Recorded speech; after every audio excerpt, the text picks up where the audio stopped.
Many of you know that I have a great devotion to St. Therese, the little flower, and I know many of you do as well. We can ask ourselves, what is her attraction? She died unknown, really outside of her convent at the age of 24 of tuberculosis. She wrote her spiritual autobiography.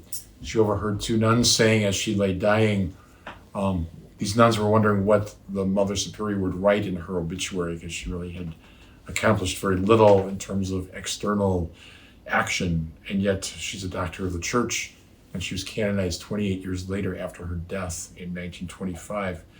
But she articulated and lived what she came to call the little way. And here's a quote from her autobiography, The Story of a Soul. "I have always wanted to become a saint. I told myself God would not make me wish for something impossible. And so in spite of my littleness, I can aim at being a saint. I will look for some means of going to heaven by a little way, which is very short and very straight, a little way that is quite new." And we know that the essence of her little way was doing unimportant things, seemingly unimportant little things, but with great love in her heart.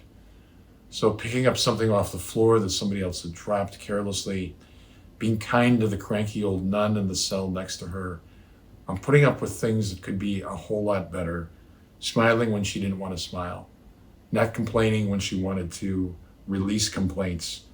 In all of that, she both embraced and articulated that little way that led her to sainthood. And perhaps she's so popular not only because of her responsiveness to prayer, which I've profoundly witnessed so many times, but also because she's really the saint of all of us little people. She shows us that you don't have to be a great mystic or missionary or somebody who did very dramatic things for God, but rather that it's in the little things of life that God is looking not for great deeds, but for great love in our heart.